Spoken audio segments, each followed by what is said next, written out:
Hi, this is Patrick O'Reilly from the Vintage Video Podcast, and you're listening to Pop Goes Your World. If you haven't already, subscribe on iTunes. And while you're there, please leave us a rating and review. And now it's time for our feature presentation.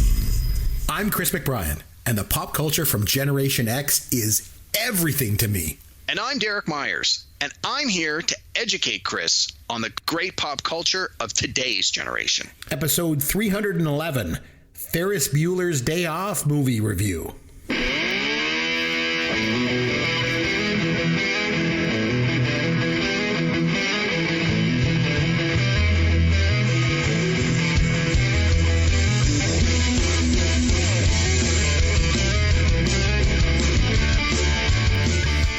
Chris McBrien along with Derek Myers, and this is Pop Goes Your World, the pop culture podcast for the generations. This week it's time for another movie review, our first one of our 10th season, actually. It was over to me, and to the surprise of nobody, I went with an 80s movie, so it's John Hughes' classic Ferris Bueller's Day Off, and we're going to get a full review of the movie shortly, but first, what pop culture have you been able to get yourself into in the past week, Derek?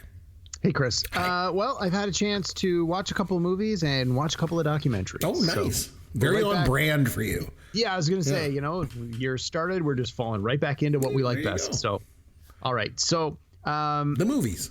The first movie I saw, this dropped just before Christmas on the streamers. It's called Juror Number 2. It's directed by Clint Eastwood.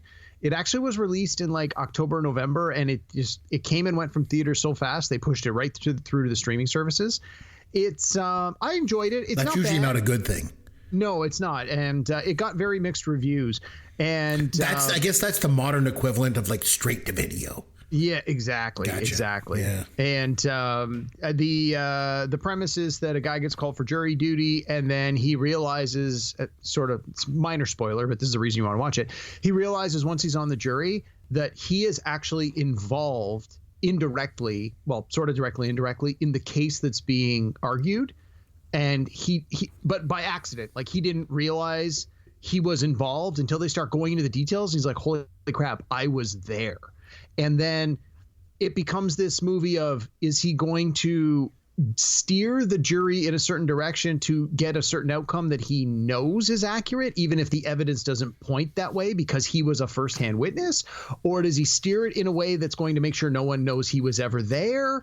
And it's an interesting film. And there's certain scenes that are borrowed or influenced by the film 12 Angry Men. There's a scene one of that's your shot, favorites. Yeah. One of my all-time favorites. There's a scene that's shot in almost exactly the same way, and whole snippets of dialogue from 12 Angry Men are repurposed in the new context of this film. It was obviously a very deliberate choice, and if you know 12 Angry Men, you realize, like, oh my God, I see what he's doing here. This is great. Anyway, I really enjoyed it. It has a pretty good cast too. You can recognize a lot of the people, and it's available on the streamers right now. It's called Juror Number 2. I would give this one a recommend. I'd say it's probably like a B-. Like, it's good, but it's not amazing. But I don't think you'll be disappointed if you spend 2 hours watching this one. All right. The other movie I watched came out a while ago, but the sequel is actually coming out in theaters in the next couple of weeks. And it's a film I know you've never heard of called Den of Thieves.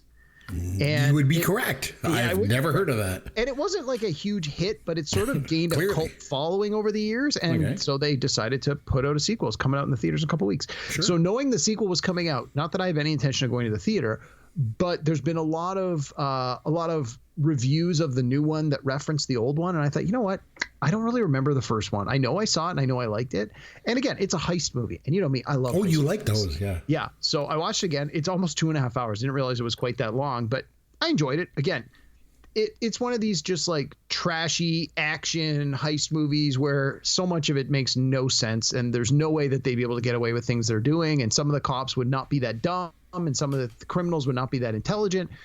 But it's fun. It's a fun watch. The action sequences are great. The scenes where they actually commit the crimes are awesome. There's a couple of really good shootout scenes. Yeah, it's a lot of fun. Again, it's on the streamer, so it didn't cost me anything to watch it. So I watched Den of Thieves in anticipation of the sequel that's coming out in a couple of weeks. When did the first one come out? Do you know? Roughly? At least 5 years ago or more. It's been a while. Yeah. So real short term in my world. Yeah. So. And then I've watched 2 different documentaries this week. For 40 days and 40 nights, he watches documentaries. He likes to learn about the world. It's Derek's Documentaries. Derek's Documentaries. Lay them on us. All right. I'm going to start with the new one that just dropped on Netflix this week.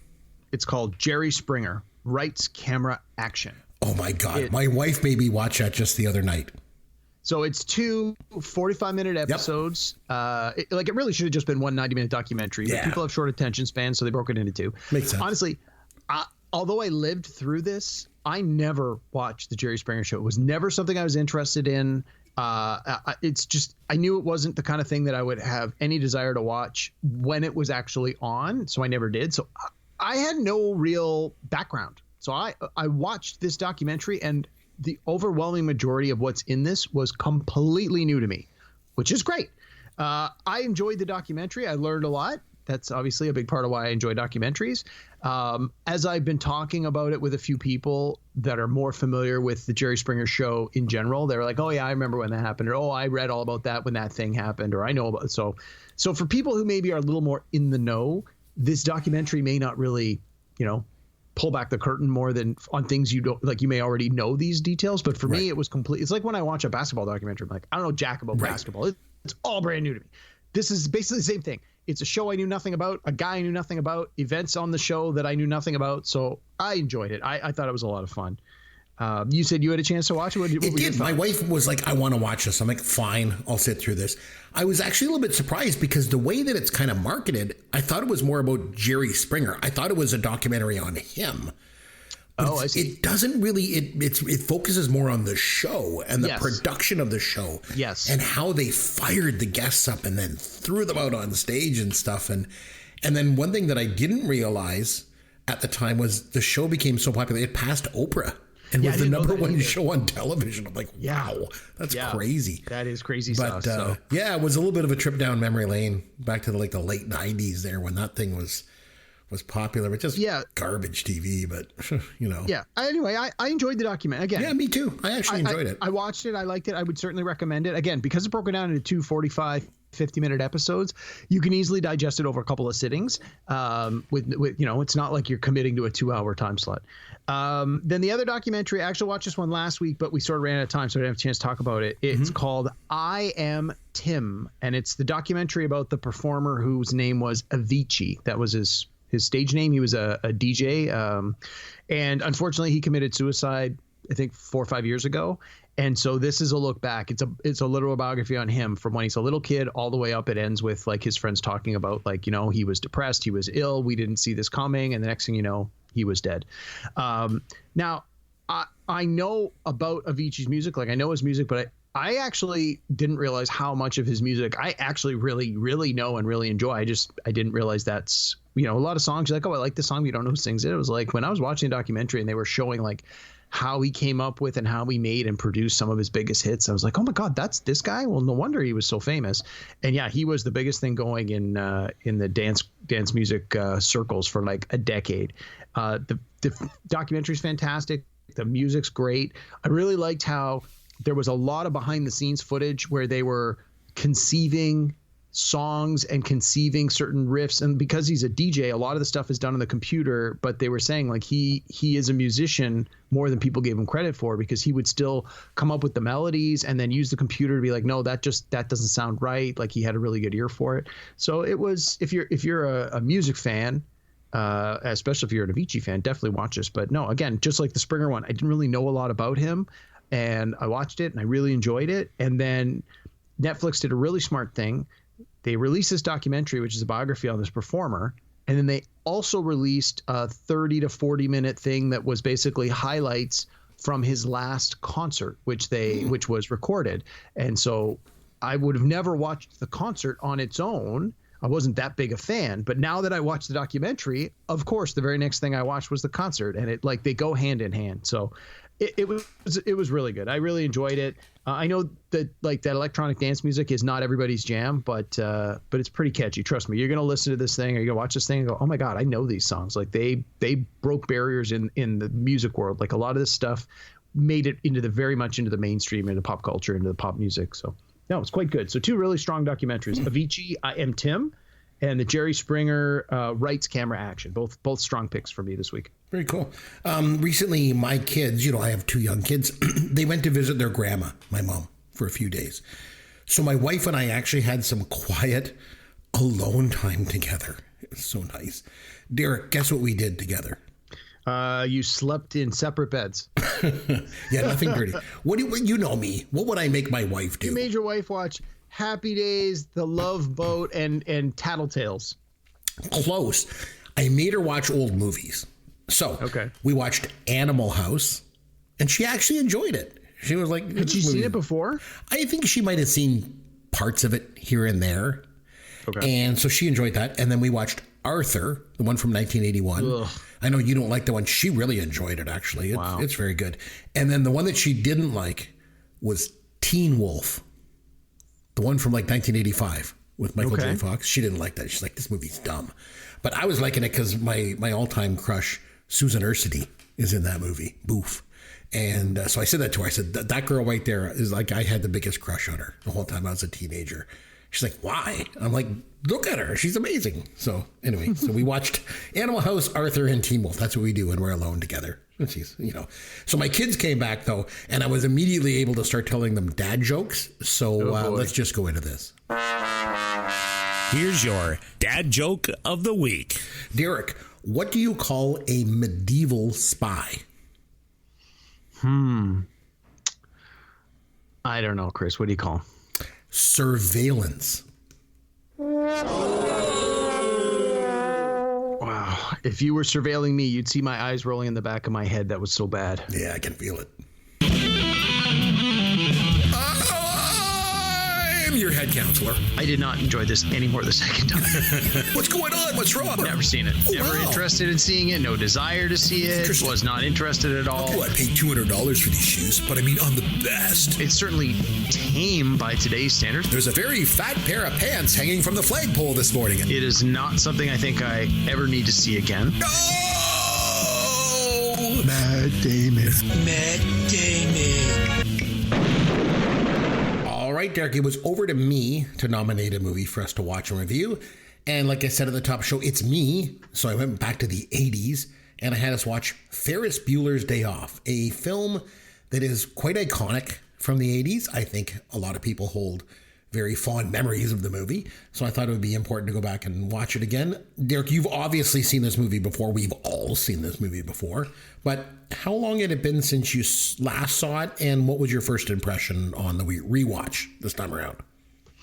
It had actually been a while since I had sat down and watched it start to finish in one viewing. What I find is this one tends to be on TV a fair amount because really? I don't see it on TV very much. Well, but there's not a lot of swearing. Yeah, there's not a lot of swearing. There's not a lot of nudity. I don't think there's any nudity. There's none.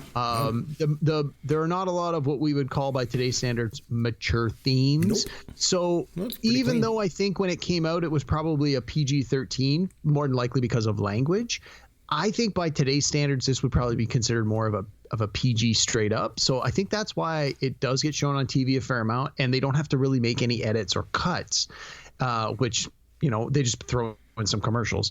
So yeah, it's probably been, I would say, more than 5, less than 10 years since I watched it start to finish. But in all fairness, if I had to guess and you said, have you seen Ferris Bueller's Day Off 50 times? That's probably in the right ballpark. Like I really enjoy this movie. And when it came out in the 80s, and then when it was out on home video in the 90s, like I watched this movie a lot. And it's one of those ones that everybody's seen it. Everybody in my age category has seen it. Everybody's seen it many times. So the lines get quoted, the scenes get quoted.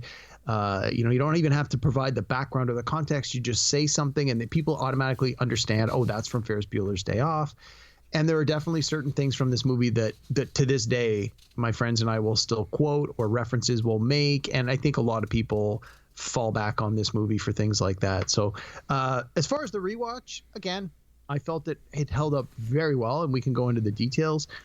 Didn't have any of the standout problems that a lot of other 80 movies that we've talked about often have. Even John Hughes movies. Yeah. Even things like smoking, which in a lot of movies jumps out at you. I don't recall any of the characters in this movie smoking. At least none of the characters sort of up front. And I think it really holds up well. And when I was doing the research, it talked about how a lot of movie critics and people of that nature feel this is like one of their top 10 all-time favorite movies. I think it said that the critic Richard Roper, he's been on record to say this is his absolute all-time favorite movie, number one, no question. And I'm not surprised. I think people sort of in our age group, this is definitely one of those movies that you hold up and say, I challenge you to find a movie that's better than this one. And I think that's definitely an argument a lot of people will have, like that this one is definitely a top 5, top 10 favorite for a lot of people. And I think it's a solid pick. Mm-hmm. I thought it held up really, really well. I obviously really enjoyed this movie back in the 80s. I mean, who didn't? But watching it after all these years, one thing that really stood out to me, and I feel like it was the one reason and maybe the one reason only why this movie works so well is the cast. But before we do a deeper dive in the cast, because we always get to that, let's start up. We'll take a look at the movie's stats. So it was written by John Hughes, obviously directed by John Hughes.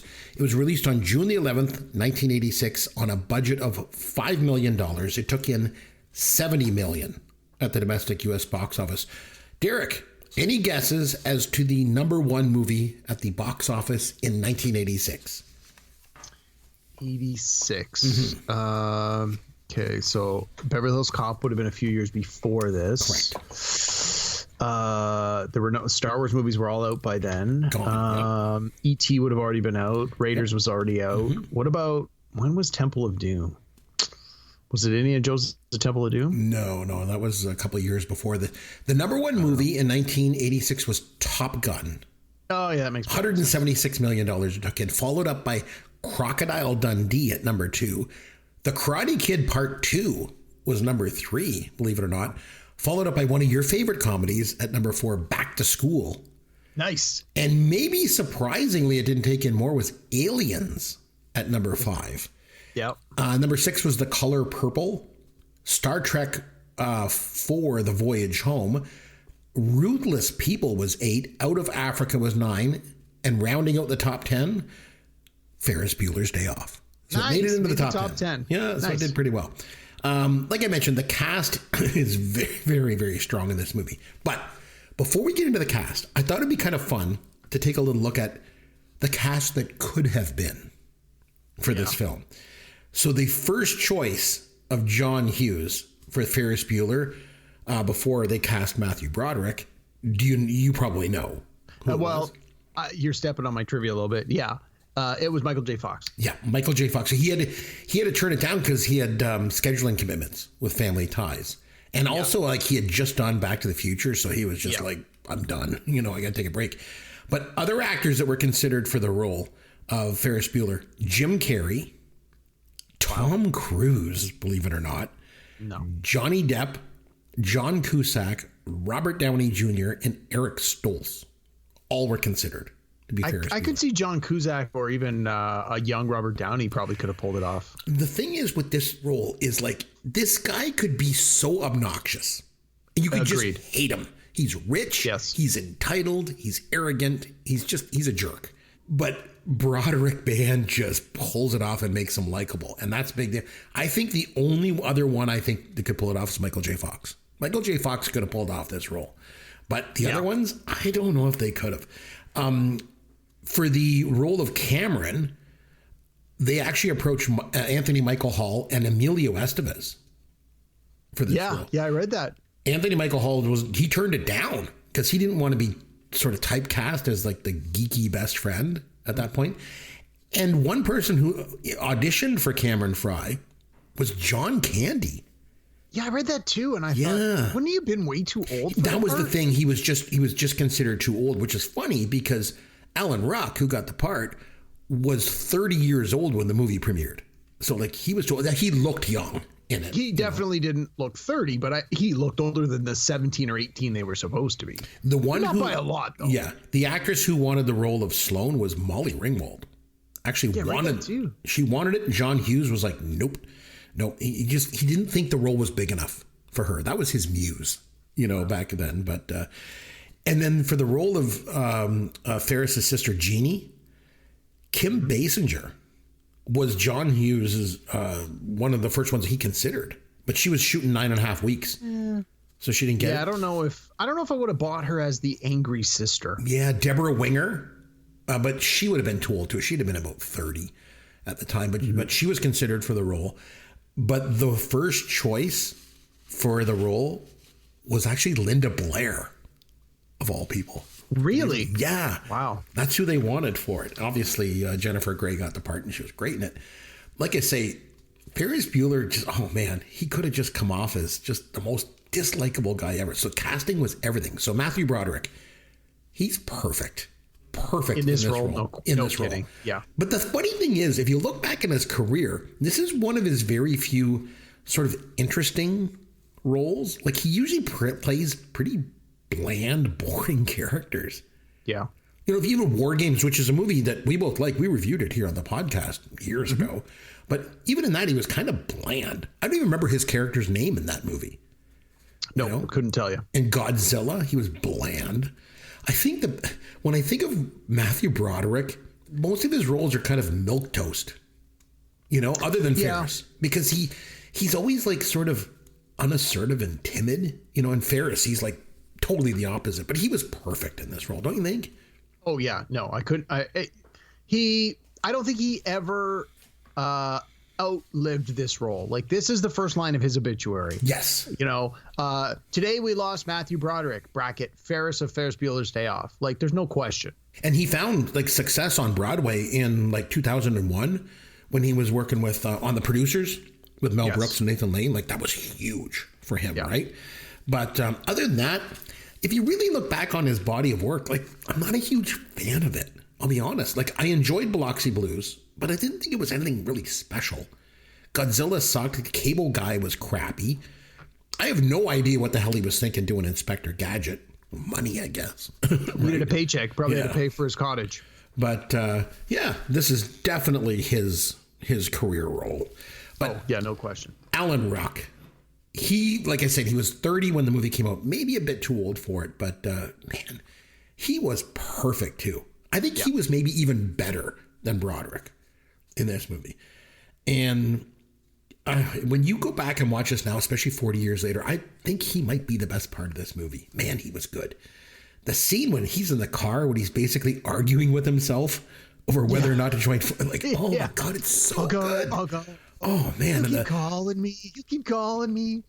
A lot of the memorable parts of the movie involve him, like the swing bada bada, swing bada. I loved his story arc, how he comes to terms with his father, the general neurosis of his character.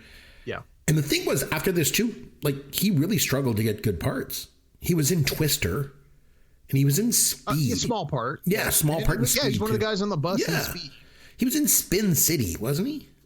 Yeah, I believe he had a more, it was more against type in Spin City. I think his character, again, I didn't watch, but I seem to remember his character was either a womanizer or just like a jerk. Like it was very different than the kind of roles he had played previously.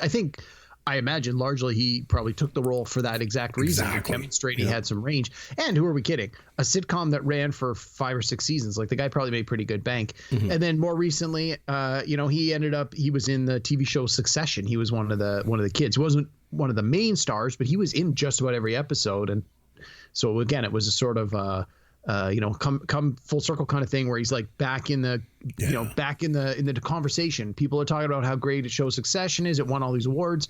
When he's a part of that cast, he may not have been the star, but he was one of them. So yeah, and I bet he was pretty, like, as an actor and for his career, he's probably pretty glad he got that role in Succession because it finally gave him a part other than Cameron that he might actually be remembered for. Playing Connor, because it was pretty good. And the thing was that the relationship, the chemistry between him and Broderick in this movie, it was real. So good. Yeah. Because they knew each other. They had acted on stage together. They did Biloxi Blues together on Broadway. Right. And, in this movie, when Cameron's pretending to be Ferris's dad, remember he's on the phone with the principal? The voice that he Sloan's uses. dad. Yeah. Oh, sorry. He was Mr. on Peterson. Yeah, that's right.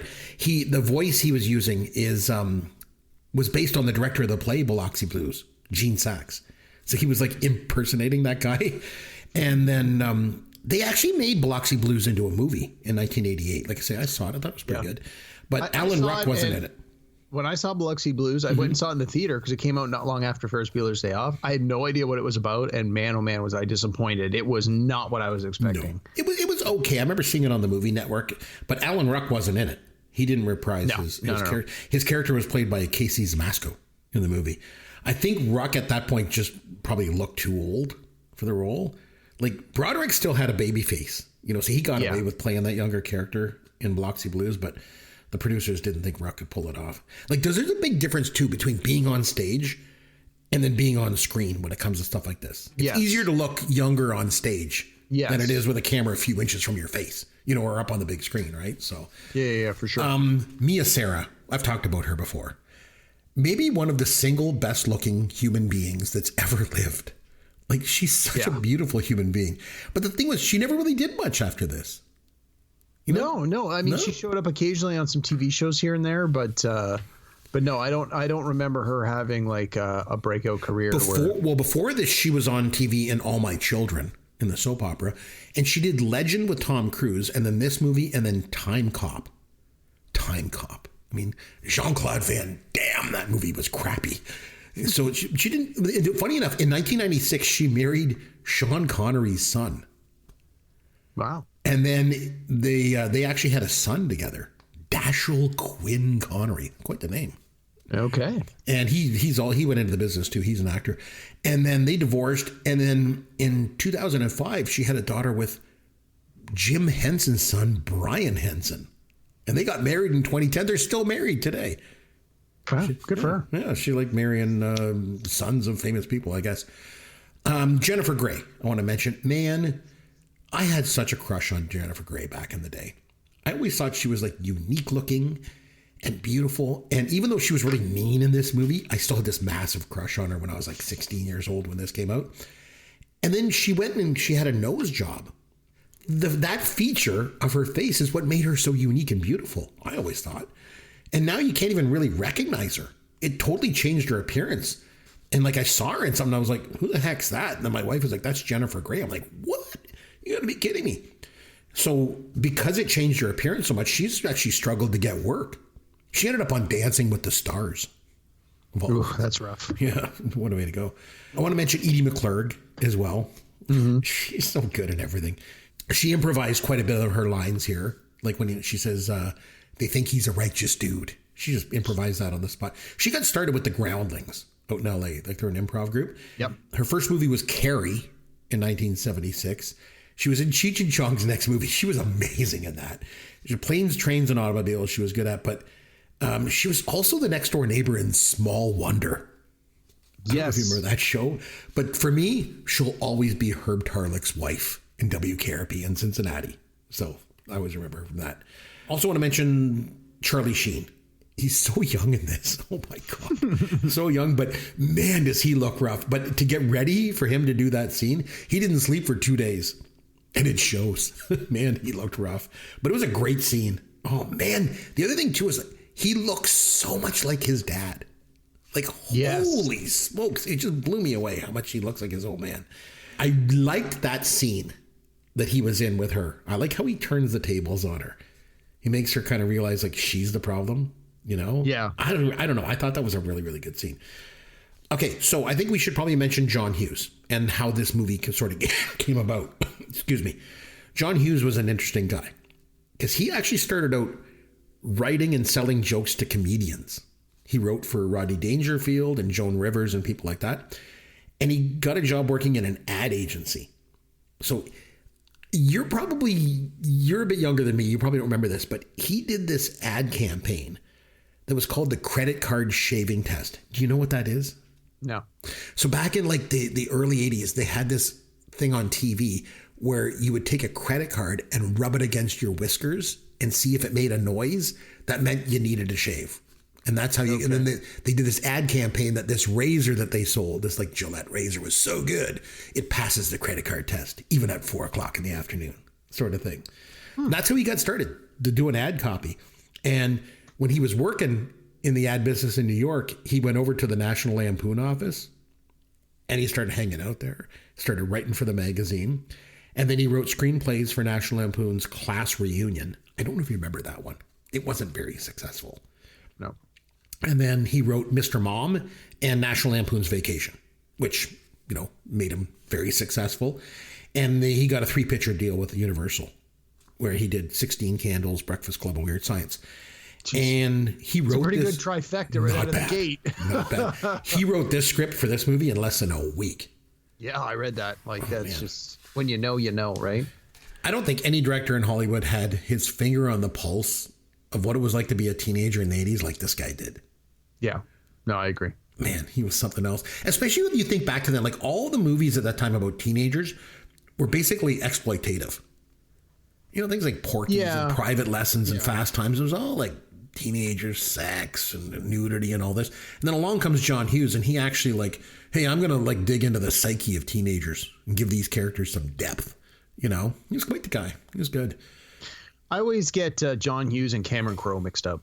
Oh, I find they sort of step on each other's corner a little bit. The thing is with Hughes movies too, if you look back, like he's been criticized, or his films have been criticized because they depict racism and misogyny and homophobia and stuff. But for me, it's always been like his movies are almost like holding up a mirror to society at the time. Mm-hmm. It's not like John Hughes came along and invented this stuff. He just showed you it was there. That was my take. Yeah, exactly. Yeah. You know what? I want to just actually, as I'm just on IMDb and I'm looking at the cast, I want to give a couple more shout outs to some of the minor roles of people. Okay. So the English teacher, and it was played by Del Close. He started with the Compass Players. He was a director at Second City in Chicago. Like when like Belushi and Bill Murray and John Candy were there, he did this thing called, he called it the Herald. It was like long form improv. If you're if you like the improv world, like Del Close is a pretty historic guy. What about Ben Stein? Yeah, no kidding. God, he was good in this. Yeah, and I like that. I mean, there's a lot of trivia around like that, how much of his stuff was just improvised on the spot based on what he knew. But again, it's one of those things where it's a small part. It was almost considered more of like a throwaway part, and yet when you talk to someone, you're like, "You ever seen this movie?" They go, "Bueller."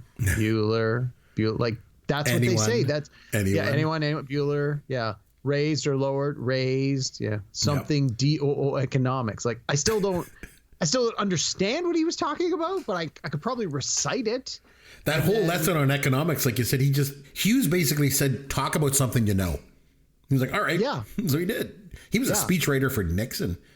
Yeah, he's got an incredible past as a part of the political world in Washington. And then later in the 90s and early 2000s, he ended up having the trivia show Win Ben Stein's Money, which was a really Jimmy good Kimmel show. Yeah, it was good. Yeah, Jimmy Kimmel. And yeah, exactly. So, this certainly opened the door into pop culture for him. Absolutely. Yeah. And the funny thing was, he was never supposed to be on camera.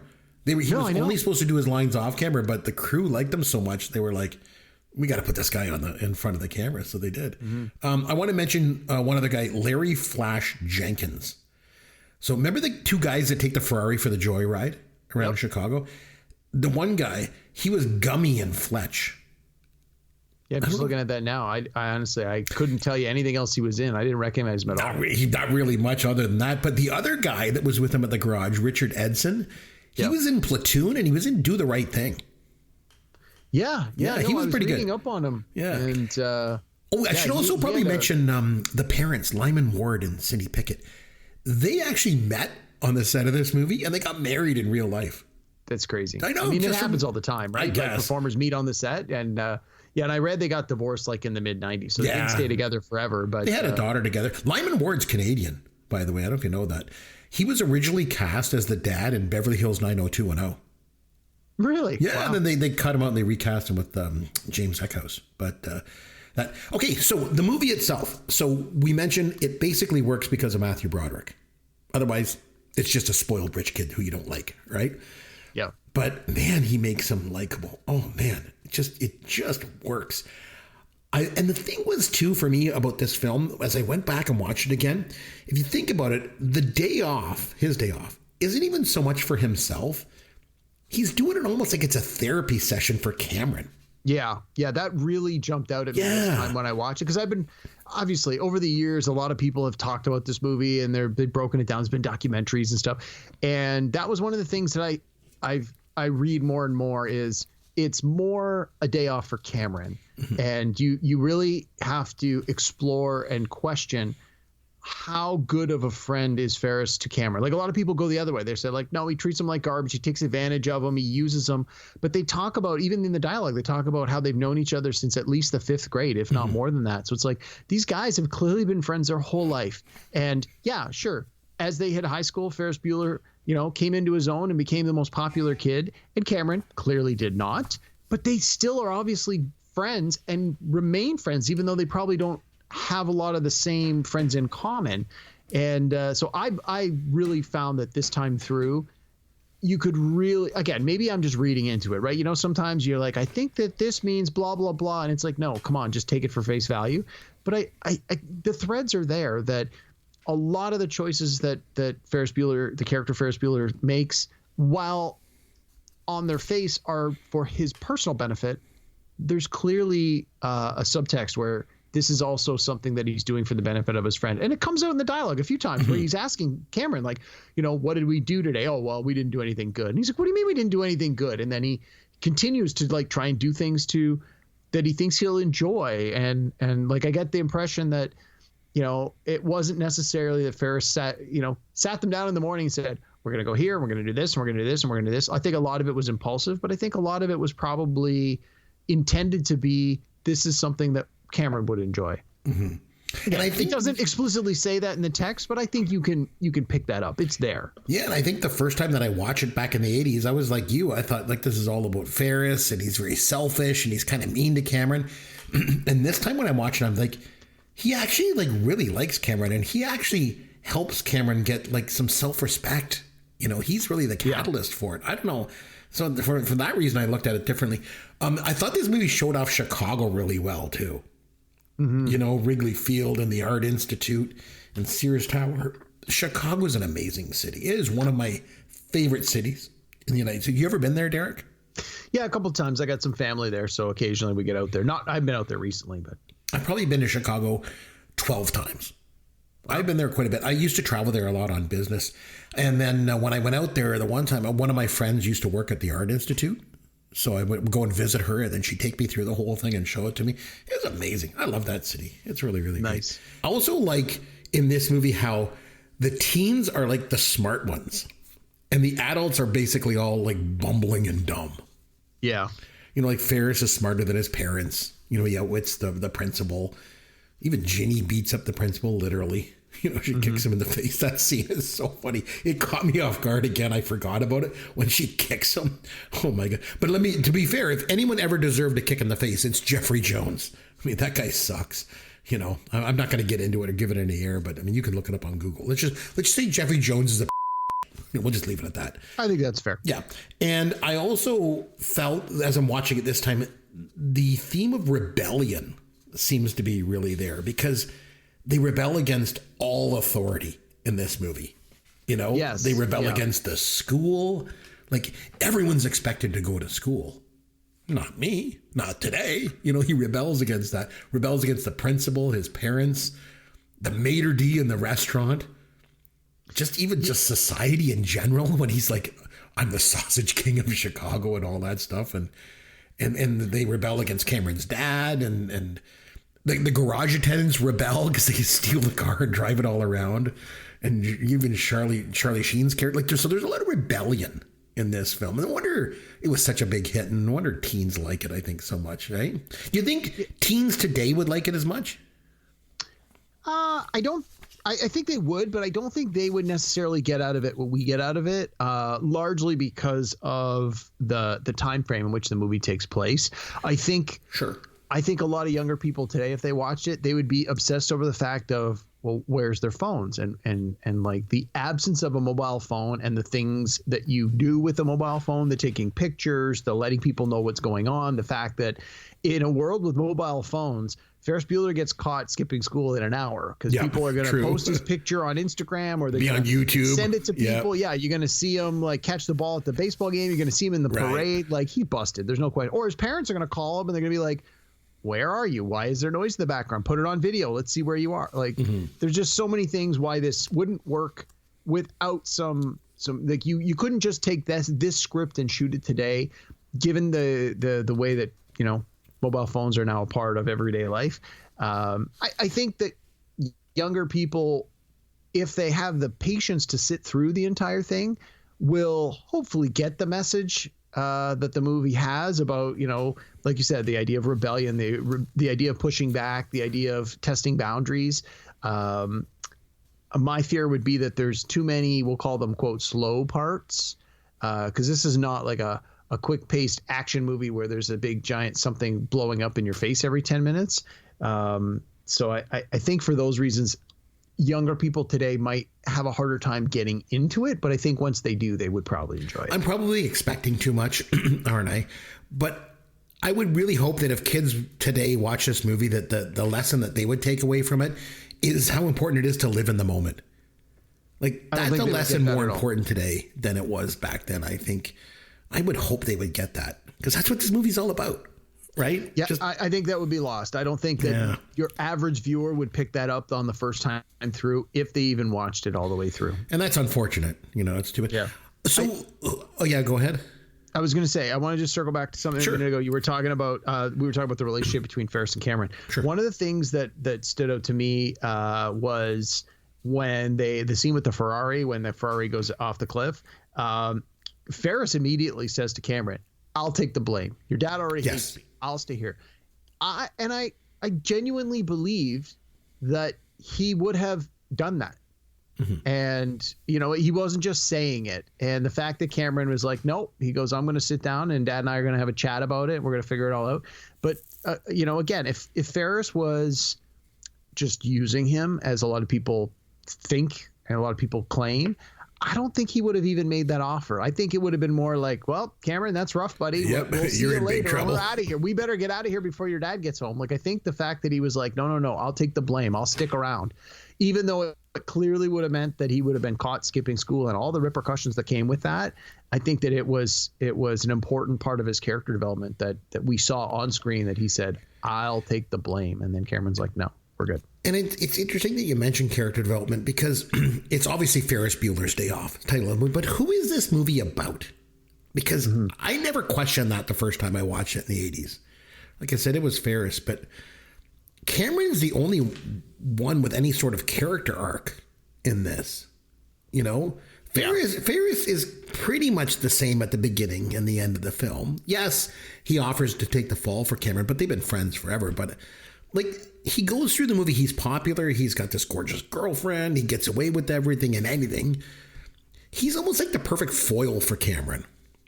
Yeah, that's a good way to do it. And I mean, the fact that Ferris gets away with absolutely everything he tries to do all day long and doesn't get caught, there's no need for character. Like, there's nothing for him to develop from. There's no accountability. There's no repercussions. There's no failure. He literally succeeds at everything he does, no matter how ridiculous, which the other characters talk about in the movie, about how, like, everything is just so easy for him. And like, I think if Ferris had this moment at the end where something happened and he had to reflect back and there's this growth, I don't think the movie would feel the same. I think his character needs to get away with everything.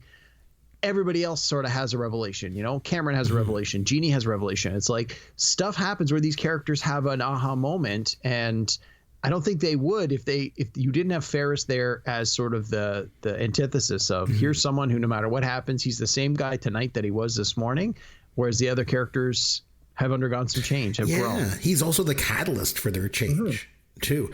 Because if you think about it, Cameron starts the movie laying in bed. He can't even get up. He's a total pushover, especially for Ferris. But by the end of the film, he's going to like stand up to his dad. who he's terrified of. And he even says, he's like, I could have stopped you from taking out the Ferrari. He goes, it is possible to stop Mr. Ferris Bueller. And to me, that always was an indication that they have been friends so long that he usually will just defer to Ferris. Like Ferris, obviously, he's extremely charismatic. He gets his way. He like we've already said, everything he does succeeds. So if you're going to be in that world with him, you're just going to trust his judgment because he always seems to get away with it. But I think that one line of dialogue sort of indicates that Cameron knows him well enough that push comes to shove, that Cameron knows the secrets. He could exert his influence in a way to change Ferris's mind, but probably doesn't, and probably, maybe even never has had to do it. But the fact that he says he could have, I believe him by the end where he's like, it is possible to stop you. I believe that he could have if he wanted to. And up until that point, he was good to just, ride on Ferris's coattails. Mm-hmm. And then the other thing with this movie, too, is that it's very lighthearted. Like you mentioned, it's very PG. It's very fun. It's very, it's a lot of fun to watch, and it's sort of uplifting. But it wasn't originally sort of planned that way. It was supposed to be a lot darker. And so there was a couple of deleted scenes. So there was one scene that was deleted where Ferris actually steals a bond from his house. It belongs to his dad. And takes it and cashes it in for money to finance his day. That would have made him a criminal, Yeah, I read about that in the trivia this week, and I was not aware of that. And I agree. I think it was a good choice to take that out. Personally, I always wondered because one of the first stops they make is at the stock exchange, which if he had stolen a bond, maybe that's why he went to the stock exchange. But without that context, they show up at stock exchange. I always thought that's an odd place to go. In my mind, that was an odd place to go if you're a high school student on a day off. Mm-hmm. And then I always wondered, did they go there because Ferris felt he had a tip? Did they make money because like through the rest of the movie, he's got this giant wad of cash, which seems to be ones and fives every time he pulls it out. It's $1 bills, $5 bills. But where did he get all this money? Like, yeah, they seem to be a well-to-do family, and they talk about how the sister got a car when she turned 16 and all the rest of that. So they're doing okay. Yeah, they got money. I didn't get the sense that they were like ridiculously rich, right, and that that the kids are just walking around with thousands of dollars in cash in their pocket. So I always wondered where this money come from, and so I always just wondered whether or not the reason they went to the stock exchange had anything to do with them financing the day. Again, it's never addressed specifically, but it was always a question in my mind. Another thing that's not really addressed, but you're wondering like where the connection is originally Ferris and Charlie Sheen's character, who actually had a name, Garth Volbeck was the name of his character. They were actually in the original script were friends. And at the beginning of the film, Ferris tries to help Garth stay straight, and he turns obviously to a life of drugs. So then Ferris sets out to give Cameron an opportunity to experience, the joys of life to prevent him from taking a darker path too. Would have made the film completely different, completely darker. Yeah. I mean, it might have had a little more pop at the end when it's revealed that he's like, she goes, if you say Ferris Bueller, you'll lose a testicle. And he goes, oh, you know him? Like if we, the audience, know that he knows him, we know where that's going.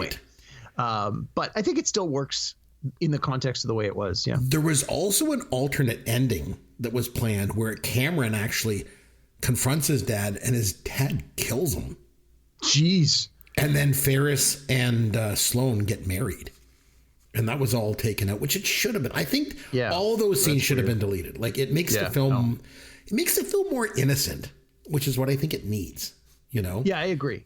So movie obviously has lots of great scenes. Any scenes in the film that are your favorites or something that stand out to you? There's so many good scenes in this movie. I don't even know where to start. The Art Institute scene I want to mention because, like I say, I've been there before. And I like the way it gets kind of... The way Hughes shoots it is almost artistic in nature. He does the increasing close-ups on the pixelated painting. Yeah. And then the scene when they're all standing kind of left to right, but kind of like coming closer to the camera, the way it's just framed. I really like that scene. It gives the whole arms movie. Crossed where they're imitating the statue. Yeah. It's just, there's something about it that just gives a little bit of gravitas, I thought. And I like the scene in the Sears Tower too, when they lean forward and they look down. Oh, with their heads on the glass. Yeah. It's sort of, it's a very cinematic moment to be able to shoot them from below like that and then have them look down. I thought it was pretty good. and there was a lot of metaphors in that scene too. Any scene with Cameron in it too stands out to me. Yeah, I loved basically I love the first like 10 to 15 minutes of this when he right from the outset where you realize he's speaking to the camera. He's breaking the fourth wall and he's talking right to the camera, and he explains like, how to trick your parents. These are the rules, and when you're bent over moaning and wailing, you lick your palms. It's childish and stupid, but so is high school. And then when it keeps cutting back and forth to the other characters, and then it keeps coming back to Ferris. Every time it comes back, he's changed his clothes, which I just thought was funny. He's, you see him dancing, you see him playing on his computer, you see him that scene where he plays the clarinet. It cuts to him after Ben Stein goes something DOO economics, voodoo economics, and then it cuts to him. Then it cuts to him dancing to the I Dream of Jeannie. And then later it cuts to him playing the clarinet, and it's which just was on set, and Hughes was like, "Can you play that?" And he's like, "Yeah, I can play it." He couldn't. Yeah. And then he goes, "Never had one lesson." Makes me laugh every single time. I don't know why I find that so funny, but just so funny. And then the very first time when I saw it, when they're doing the phone call to Ed Rooney. Oh my God. Probably my favorite scene in the whole movie. He's like, "Oh, it's Ferris Bueller, that twerp. I'm going to set a trap," and he's going to walk right into it. And then Amy McClure's trying to like get his attention, and he's like, "Why don't you kiss my butt?" Secretary's like, "Ferris Bueller's online too." Yeah. Oh my God. They just show the close up of the flashing hole. The flashing light.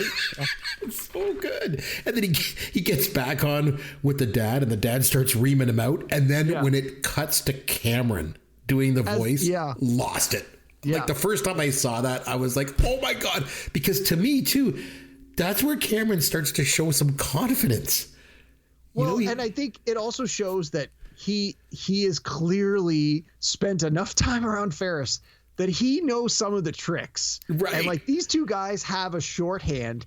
Like this is probably not the first time they've done something like this. It's so polished. It's like, and when he starts dancing that little jig, like it's like, "Hey, I'm getting away with this too." Just like Ferris does. It's like he's experiencing joy. It's such a great scene. God, that's a good scene in the movie. Probably my favorite scene. So good. So where do you think that this movie ranks with John Hughes' other films? To me personally, or just in the general? No, just for you personally.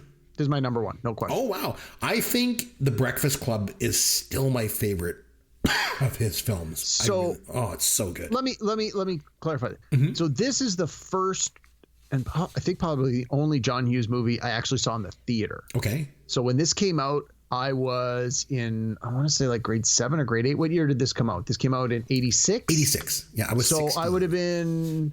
I think I was starting grade 7. Yeah, this would have been my summer between grade 6 and grade 7. So I was going from primary school to middle school. Like I went to a different school for grade 7 and 8.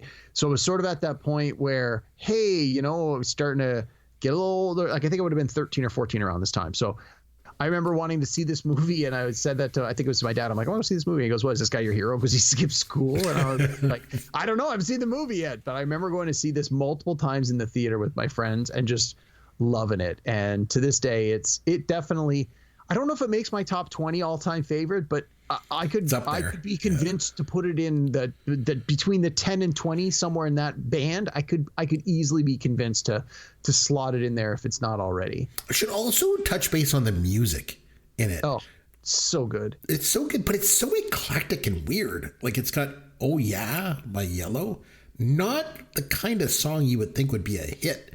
Like, what other movie would have Dunkashane and "Oh Yeah" on the same soundtrack? You know? And then Twist and Shout, and the thing is with that song, I love that song. It's great. A lot of people think it's a Beatles song. It's not. It's not originally, at least. The Beatles covered it, obviously, but it was originally written by Phil Medley and Burt Russell. And the first band that ever recorded was the Top Notes in 1961, and then covered by the Isley Brothers. That's when it became a big hit. But the Beatles cover is the one most people know. And rightly so. It's the best version, at least in my opinion.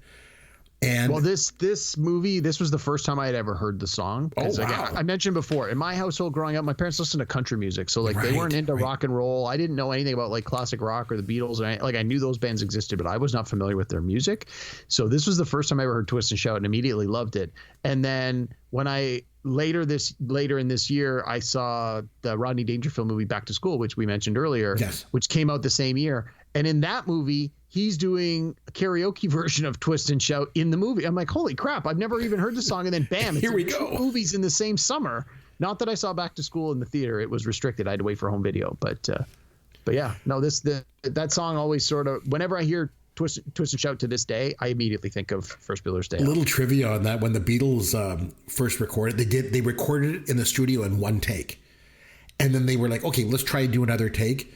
John Lennon couldn't do it because his voice was so hoarse. Oh, from all the screaming? All the screaming, basically.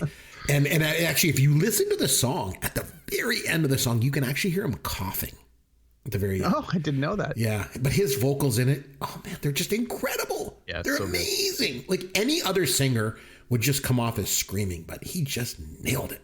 Gosh, it was so good. They were going to release a soundtrack for the film, and John Hughes actually stopped it. He was like, nope, don't want a soundtrack going out. It's just too all over the place. It's not a cohesive whole. Like it's more, within the film itself. So do you think this movie could get made today? Oh, no problem. Well, okay. It would be so different though, like you said. I think it could get made today, but I think, as we've already discussed, you would have to make substantial changes to make it fit today's world. I think if this script was presented today and it took place in the 80s, you could make it no problem. I don't think there's anything in here that's exceptionally offensive. Right. I don't think there's anything in here that would be like, cancel culture. I think there would probably be a little more diversity. Like, I think Ferris's girlfriend would probably not be white, or Cameron would not just be another straight white guy. I think that you would have to introduce a little bit of that somewhere. But other than that, no, I think you could make this movie today, no problem. You think they should remake it? Because No, of course not. I don't either. No, I think you. I think no John Hughes movie should ever be remade. None of them. No, I don't think you capture the magic Yeah. again. I think it was a coming together of so many good things at the right place at the right time. I think that any attempt to remake this, you would fall flat, and you would never be able to surpass the original. You'd always be compared, and you'd be the lesser than. Why bother? I think if you need to find whatever theme it is you like from this movie and use it as inspiration for something new. Don't call it Ferris Bueller's Day Off. Don't have it just be around a guy who skipped school, or if you are going to do it around that, it's got to go in a different direction. And they made a TV show out of this. I remember watching. I never watched. Jennifer Aniston played the Jennifer Grey part, right? But Yeah. I mean, but do you think Ferris Bueller had the character himself had any influence in pop culture? Because I can think of a couple examples that stand out to me. There was a show in the early 90s. I want to say it was called Parker Lewis Can't Lose. Yep, I watched it. Which to me was just basically a Ferris Bueller ripoff. And the guy was obnoxious. And you know, another one that stands out is from Saved by the Bell, Zach Morris. Yeah. He's basically Ferris Bueller, trying to be Ferris Bueller, but, was it Mark Paul Gosselaar was the actor playing? Yep. Just he made him more obnoxious. Like, you just can't. Broderick pulled this off in a way that no one else could. This movie is really, really good. You want to give it a rating out of 10? 9 out of 10. I give it a 9 out of 10 as well. No hesitation. Yeah, no hesitations. I agree. 9 out of 10. That's the movie. What do you say we do this? Fun with Caveman. All right, it was my movie, so it is over to you.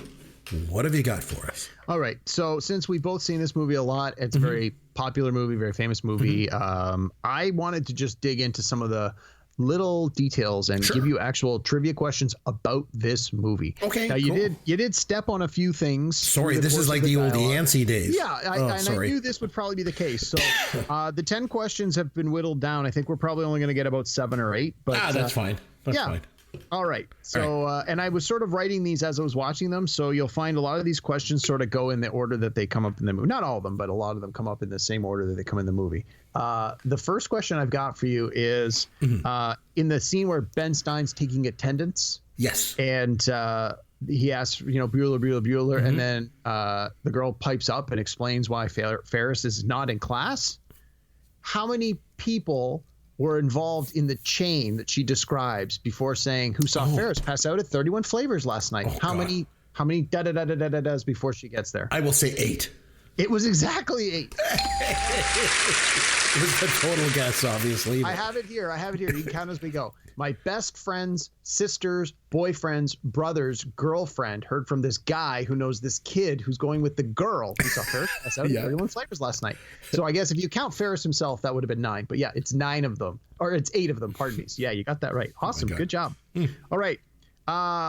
Ferris was missing an important test that day. What was he going to be tested on? Oh, gosh. What was his test? And was it, I'll say economics. Talks about it in the shower, about what he was going to miss. It was politics, because he was talking about isms. Yes. I'll say politics. Is that right? It's pretty vague. It was European socialism. I'm not European. I don't plan on being European. Who gives a crap if they're socialists? Well, I think I'm going to give myself. Okay. Our producer's giving me that one. Then we're good. All right. Okay. This one, this is something I just learned. Okay. In the scene where Ferris Bueller has the keyboard and it's got all the programming of the coughing and farting and burping and all the unpleasantness. After he does all the phone calls, he actually uses the piano to play a piece of classical music. What is he playing? Oh, does he play? Oh, man. I will just take a guess and say it was Marriage of Figaro. No. Damn. This is a tough one. I'll give you the beats but not in the farting, coughing, burping. He goes dun dun dun dun dun dun dun dun dun dun dun dun. Oh, is it the Blue Danube? Yeah, it is the Blue Danube. I'd never caught that before, and then I was reading it somewhere, and they said, "Oh yeah, if you go back and listen." So when I watched it, I was like, "Oh my god, that's totally what it is." Wow. I'd never picked up on it before. Me neither. All right. So a big part of this plot is he steals the Ferrari, and then they're going to take the miles off in reverse, and then it doesn't work. Right. So we get the mileage when they leave. We get the mileage at the end. With 10 miles, how many miles did they put on the car? Oh, it was like 513 and halfway between the 2 and 3. No, it wasn't. Oh, man. It started off at 126, and by the time they got it home, it was 316, which is a difference of 190 miles were put on the car over the course of the day. And the funny thing is that actually back in the day, a little piece of trivia, back in the day, you could actually do that. You could put the car in reverse and it would make the mileage go backward. In 1972, the United States government came up with an act. I can't remember. I think it was called like the Speedometer Act or something like that, where all vehicles that were produced had to put a mechanism in place to prevent that from happening. Wow. Yeah. Today crazy. I learned. Yeah. All right. You learn things when you listen to this podcast. There you go. All right. So the Ferrari belonged to Cameron's father. What was Cameron's father's name? Oh, God, I don't remember. His name was Morris Fry. Morris. Okay. Yeah. At the end, he goes, me and Morris are going to have a little chat. That's right. Yep. All right. During the parade, Sloane and Cameron are having a little side conversation about how they have no idea what they're going to do with their future. And the question comes up, what do you think Ferris is going to do? Oh, he said he was going to be like go into space and do something in space. It's pretty vague. I'm going to say no. Okay. They say he's going to be a fry cook on Venus. A fry cook on Venus. Yeah, he was. I knew it was something in space. I couldn't remember. Yeah. And I always wondered if that was a reference to something. Like, was that from Hitchhiker's Guide to the Galaxy? No, I think there was another deleted scene earlier where he was going to do something in space, or he mentioned something in space. They mentioned the space shuttle, and they had to cut and there that was a scene. reference to that. Yeah, that's what I think. All it right. was. All right. Last question. All right. They go to see a baseball game. Yep. Who were the two teams playing? The teams were the official teams that were playing, because you couldn't quite see the jerseys. It was the Cubs and the Expos. No, it was actually the Cubs and the Braves. No, the Cubs and the Braves were playing at the beginning, but if you actually go and take another look, they were playing the Expos, and you just couldn't quite see the jerseys. So, all right, fine, I'll give it to you. I mean, I'm a humongous baseball fan, so. Just Fair work enough. with me on that one. Well, and I had it written down here, and unfortunately I can't find it. But there was one of the one of the trivia things I read. Someone had figured out what the actual day was that they were taking the day off, largely because of the baseball game. Oh, here it is. It was June 5th, 1985. Was his actual day off. That's the day. Now, that wasn't the day in the course of the movie because they're still in school and it was supposed to be, I think, a little earlier. But apparently the baseball game that's played on June 5th, 1985 was between Chicago and Atlanta. It was supposed to be Chicago and Atlanta. Was a 4-2 game. But again, because when they actually shot it, it was in the fall or something. Yeah, so it was actually the Expos that were there. They have similar looking jerseys to the Braves. Yes. So they pulled it off. So, yep. Ferris Bueller. Hard to believe. We're in our 10th season. And a movie like Ferris Bueller's Day Off is something that we have not even done yet. And now we have. So it's just amazing. There's so many things out there. So speaking of so many movies out there, it is now over to you. Is there a movie that you want me to watch and come back and review with you next week? And if so, obviously you have something. What is it? All right. I'm going to give you the choice, but I'm not going to give you the titles. Okay. All right. You can either watch a drama that won the Oscar for Best Picture or an action sci-fi movie.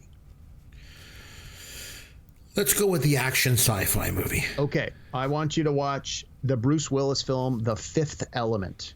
The Fifth Element. Isn't that... Have you ever seen it? I don't think so. That's like from the 90s or something, isn't it? Yeah, I want to say it's 97 or 98. I think. Well, here, I got the DVD right here. I can double check. Right. But yeah, The Fifth Element. Out of curiosity, what was the drama for Best Picture you were thinking of? Unforgiven with Clint Eastwood. Oh, that's one back from like 92. We'll get to that one eventually. That's one of my favorites. It's a little slow though, so I mean it's not everybody's cup of tea. But anyway, Fifth Element. Okay. And you're the sci-fi guy. This is a good pick for you. I got it here. Yeah. This one has Bruce Willis, Gary Oldman, Mila Jovovich. It's got Chris Tucker in a role that was very, very much a breakout role. It was a breakout role for him. Yeah. It was this movie. The style and visuals of this movie are unlike most sci-fi movies that were out at the time. It's very colorful. It's very bright. It's just the production design that went into this is unlike any other sci-fi movie you would have seen at the time. And honestly, very few movies have replicated it or borrowed from it. So, have you seen it before? No. Okay. It is available here on Crave in Canada, but I think a lot of people have already seen it.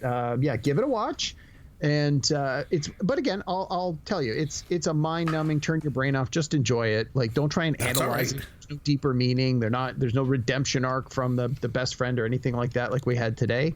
It's just shoot 'em up, sci-fi, outer space, aliens. Like, it's all the things that you'll like in a good sci-fi action movie. So we'll come back next week and we'll talk all about it. That sounds good. And like I said, you're the sci-fi guy. Yes, I am. So I trust you on this one. We'll have to wait and see if I enjoy it or not. But until then, I'm Chris McBride, and you're Derek Myers, and I want to say thank you for listening to Pop Goes Your World, the pop culture podcast for the generations.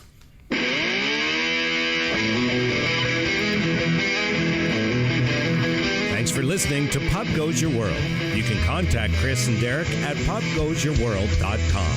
Please take a minute and review the podcast on iTunes or wherever you download and listen to the show.